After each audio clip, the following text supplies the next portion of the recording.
Alright, what is up everyone? I haven't made a video like this before. It's my first one, but I think mostly I try to gear my content more towards travel, but I think it's okay to show some personality too and some other interests. So I went ahead and made a top 10 games of all time list.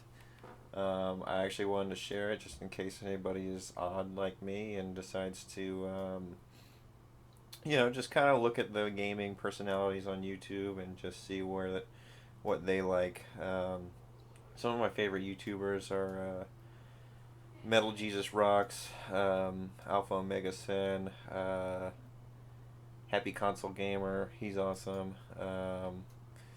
More in the tech world, obviously Linus is a good one. I'll even say Logan from Tech Syndicate has some good content.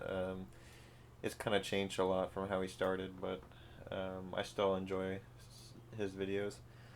Um, anyway, without any further delay, this is the top 10 games of all time, in my opinion. This is across all consoles, and this is only counting games I've finished. So if you're thinking that there should be something on the list that I missed, chances are I didn't play it. I didn't do honorable mentions. I just wanted to make one top 10, but if I had to do some honorable mentions, it would definitely Last of Us would definitely be on there. Um, Jeez. Anyway, I don't really have any other honorable mentions. Let's get started. Pokemon Soul Silver. That was my first.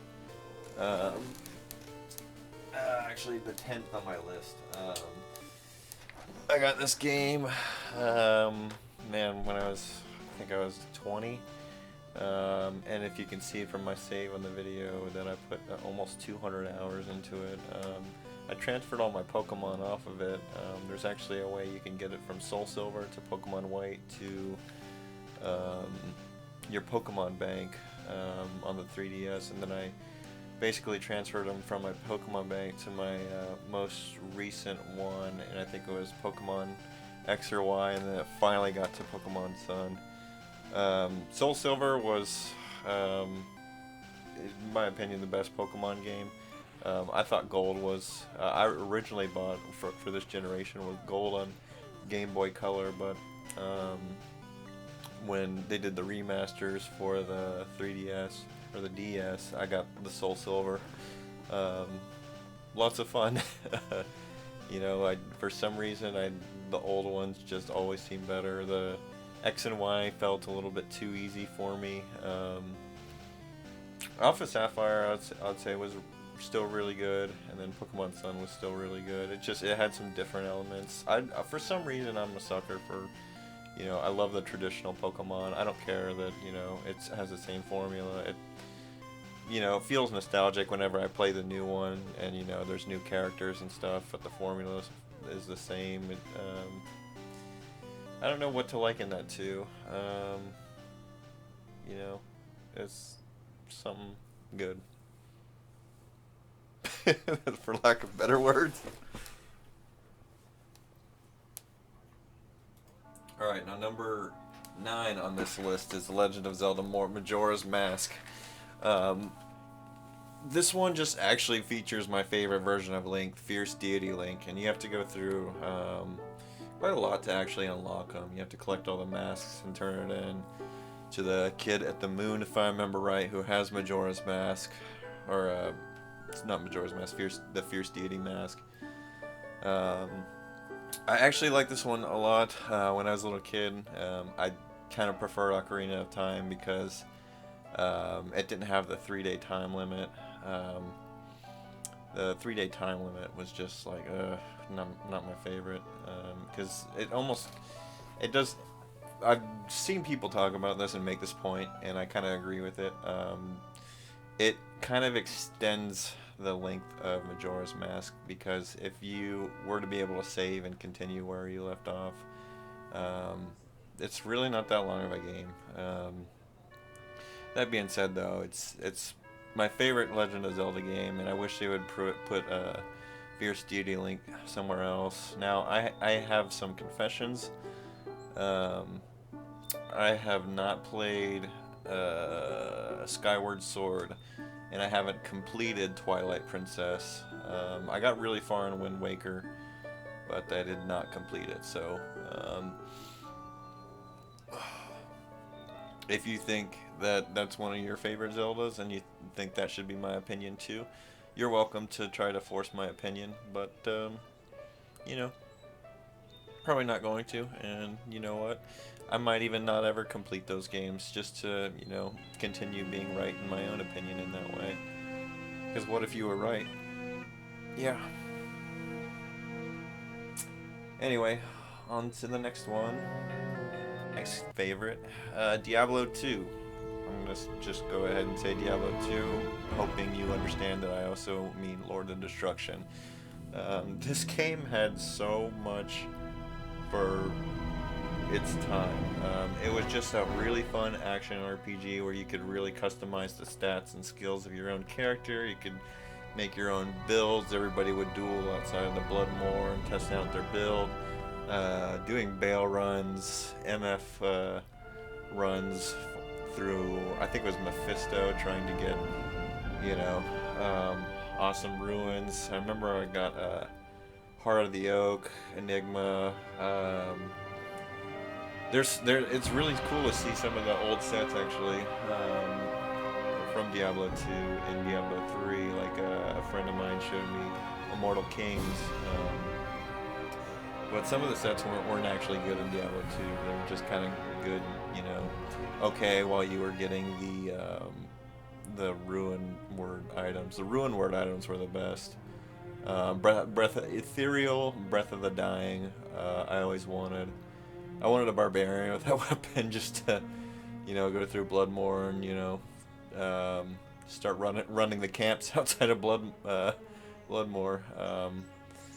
It was kind of fun too, just joining a game and then not even saying anything and just going hostile and hunting people down. Like you could, join somebody's group and, go hunt them down. Once you join their group, you could see their location and then, go hostile, go to the waypoint. That game was a lot of fun. A lot of action RPGs don't let you create your own stats and stuff like that. And there's pitfalls to that. If you don't really know what you're doing, when you make stats, you might make a really bad guy that is just terrible. But, you can also think outside the box. There was there were some weird builds. Man, I tried playing it not too long ago, and there were druids were doing weird stuff. I think it was like Fireball or something like that. I don't know.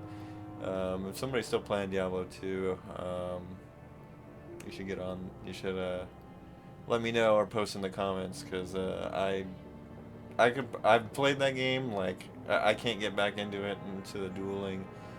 But jeez, even just when I was briefly playing some single player, going through the Den of Evil to get that skill point from Akara. I was playing with my actually my favorite PvE class was the Summoning Necromancer because it's just lazy.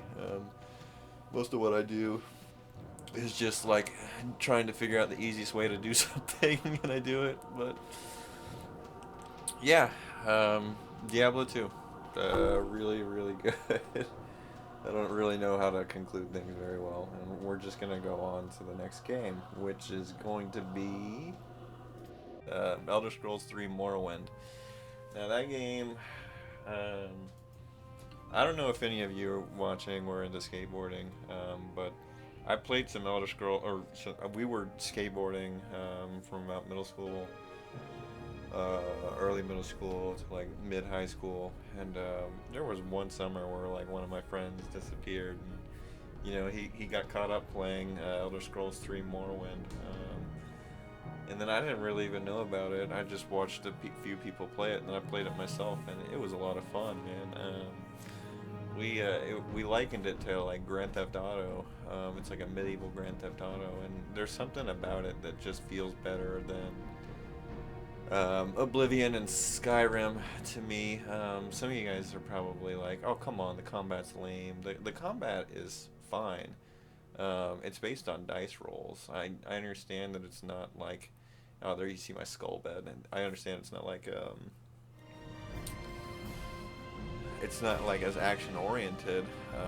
But you know, if you play like Knights of the Old Republic or something like that, you know, you're just because you swing doesn't mean you hit something. It's the dice roll that's invisible and determines the hit. Yeah, you can see my Khajiit. I don't know. I don't think I ever used any cheats when I was making this guy. It's still synced with my Steam profile. I played it with some mods. But the attributes on him are maxed out compared to, I think there was only 2 that aren't maxed out, so he is ridiculously strong, and he has like a Daedric katana. It's another thing I don't like about the newer Elder Scrolls is it's like that. It's narrowed down to like blades, like long sword. I don't even know short swords I think are on there. But yeah, they used to have katanas, wakazashis. I think spears are even in Morrowind. I miss Levitate, Mark, and Recall. And then everything in Morrowind, just I like the static nature of it. It doesn't feel, you know, generated like how Oblivion is. Because in Oblivion, like, you know, once you hit level 7, you're starting to pick up Elven gear off of, you know, the random, quote, random encounters with, you know, bandits on the road and stuff like that. And then once you get a higher level, it becomes Ebony. I just didn't really like how it almost felt like it was like medium difficulty all the time. I kind of liked how, you know, when I was level 3, you could go over to Dren's Plantation, and, you know, if you somehow got really lucky, you could do your best at, like, destroying this guy with Daedric armor. I think there was actually a Daedric greatsword over in Dren's Plantation with some Daedric armor. And then it was a time where people didn't consult the internet as much. I'm sure a lot of people did. I was a little bit younger. When it came to finding stuff in games. So when I was in school, we would all like kind of share information. We had a map and stuff of like Daedric temples. I remember my friend found like royal signature ring off killing King Helseth in Mournhold, which is actually like, you know, who thinks of killing King Helseth, like the main character? Which is another great thing about Morrowind. You can kill anyone. You can ruin the prophecy and campaign and the entire thing. Now a lot of people probably didn't like that, but you could kill anybody, and I support being able to kill everybody. Treat everybody equally. That's what I always say. Anyway, yeah, Morrowind is great. Sorry, I think some people in the background might be getting picked up and making a little bit of noise. Let me just go on to the next game. Alright, Super Smash Brothers Melee. I say Melee because, you know, it came out when I was a teenager, and that was like the height of my game playing career. Basically, I think I love Melee the best because I just associate it with like the most fun time of my life in gaming. It was when I was going over to my friend's basement and just, you know, we'd stay up until sometimes 5:30 in the morning just playing the same game, Melee, and then sometimes the trash talk would get like really, really bad. And, you know, people get their feelings hurt. But yeah, Melee just had so much replayability. You could play it for hours and it wouldn't get old. I actually am playing the most recent one, Ultimate. I like it, but you know, when you add so many characters, it's a very common thing for, you know, you'll have a skeleton and like, you know, moves that just are kind of the same between characters. Like, I'm trying to think of an example. Like Mewtwo and Samus are kind of an example, and at Melee's kind of, I got this too, but Ultimate with its large roster, has it a little bit worse. But you know, the charging thing is just they're both the same. It's like I don't know. It just seems like you run out of ideas, so you just rehash old ones. Where I'm kind of on the. I don't think that's how you. You shouldn't just add characters. And if you can't think of more moves, I think you're done at that point in a fighting game. But that's just my opinion. Maybe you all like, you know, the same moves between characters over and over. But you know,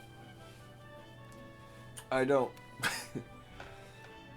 And the next game, Metal Gear Solid 3 Snake Eater. Now this game is amazing. A lot of people say the second one is better. A lot of people can also be wrong. It's just one of those great, you know, it's like an anime style James Bond, and it kind of touches into, you know, conspiracy, and there's so many plot twists that you can't even keep it straight. This will easily be one of my favorite, and it was kind of interesting. If you're watching the intro now, you're like, wow, that looks like a Raiden, but I don't know what the reason was, but in Metal Gear Solid 2, you played as Raiden most of the game, and it kind of pissed some people off.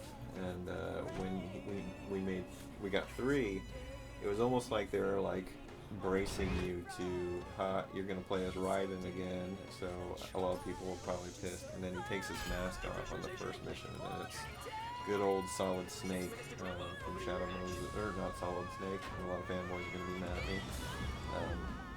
Good old well, I think it's Naked Snake. I'm sure somebody's gonna yell at me. Yeah, this game, the best part about all the Metal Gear games is the cutscenes, honestly. They were well done at their time, and the most recent ones still have really good cutscenes. The graphics are always really good. Something that didn't really age well is there's like some cheesy action poses sometimes, but it has like that Japanese anime art style that is just you either like it or you don't like it.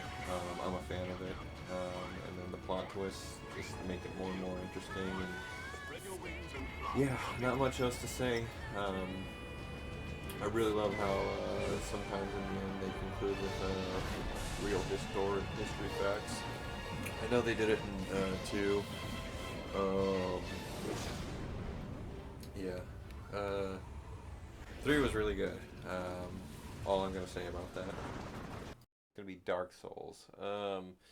This game is the best to me just because it kind of combines some elements that you really want in a good video game, and for me, action RPGs are definitely at the top of the list for genres I like to play. In the event of, for the case of Dark Souls, it just had really good models and artwork. Everything felt very creative and out of the box. And it was difficult. I actually beat this one, but it was tough. You had, you know, very difficult boss fights. I think the most difficult that I've actually spoken with a few people about was Ornstein and Smough. Ornstein and Smough are just you don't know unless you fought them in Dark Souls. I'm gonna leave it at that. But oh my God, it's the most painful thing you can do. Even if you power level and like get all the gear you want, it's still difficult. Now I know there's people that have probably done it playing Dark Souls with their feet or with a shirt over their head or whatever, because it seems like playing Dark Souls in quirky ways gets a lot of views. It's still not an easy game for the average person, and you know, that you can explore the lore, and it doesn't really give it all to you in like a black and white. And I'm gonna read the story off to you. There's a lot of stuff you kind of have to go out and explore and learn about by talking to NPCs that are actually kind of cryptic in their own way. Yeah, the game opens with actually a pretty decently tough boss fight, but it kind of introduces the mechanic and what sets your expectations to get your ass kicked. I made a warrior when I went through. I don't think they're actually called warriors. I think it was a barbarian, and I think I think it took me like 50 hours to beat it. Um, but yeah, I one day I want to play through Demon Souls. I haven't played Dark Souls 2 or completed Dark Souls 3. In my opinion, I think Dark Souls were the better ones. Dark Souls was the better one just because it's the classic adventure. I read about a boss in Dark Souls 2 that drains soul levels out of you, and that just sounds painful to me. I'm not willing to do that. Yeah, so yeah, I'm just gonna move on to my next favorite game because this is just digging up old feelings of hatred for the game. All right, next on my list, I believe this is number 3, and it's going to be Baldur's Gate Dark Alliance 2. I don't have Dark Alliance 1 on there because honestly I never played Dark Alliance 1. But Dark Alliance 2 was a lot of fun, and it probably shouldn't surprise you to see this in my top 10, knowing that, you know, you guys already know that Diablo 2 was one of my top favorite games, and this is just like Diablo 2. It's an isometric action-based RPG that has you know, dungeon crawling elements to it. It's based off D&D. Ton of fun. It's even the best way to play it is through co-op, but you know, it's replayable single player too. I made a necromancer and explored, you know, summoning the dead just like I did in Diablo 2. I think summoning the dead's like the best thing you can do, and that's what RPGs exist for. Um, yeah, I don't think I have anything else to say about Baldur's Gate, but you know, when I played through it, I was seriously like, it wasn't even release day. It was, man, I'm fucking 30 now, and I think I played through it when I was 26. A lot of fun. You know, challenges are there. Um, Fun is to be had. I've grab some beer and grab a friend and just play it. That's all I have to say. All right, and number 2 on my list, Star Wars: Knights of the Old Republic. Yeah, some of you are like, finally. Um, Anybody that's played Knights of the Old Republic, that's probably going to be in their top 3. Especially, man, it's kind of occurring to me that a lot of people are young and probably haven't played Knights of the Old Republic. The MMO was kind of not. It was fun when it had its run. Hut Ball was a great battleground, honestly, and it created very tense moments, especially if you had a group of friends that, you know, all played computer games in a room together like we did. We could always like talk to each other and, you know, pass me the ball, and run it into the score zone, or whatever it was. Um, that was the Old Republic, and then I think Knights of the Old Republic really pushed the envelope when it came to uh, storytelling, RPGs. Um, yeah, it's really hard to even describe how good it is without giving any details away. But even without that, you know, it's a Star Wars RPG where you can like run around and build a guy that's either a dark side of the Force user or a light side of the Force user.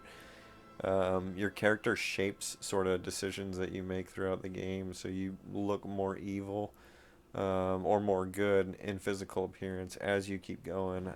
This is actually the PC version I bought, but it was really buggy when I was playing it, really bad. They need to. I'm sure there's fixes out there, but I would frequently run into errors trying to play it with mouse and keyboard.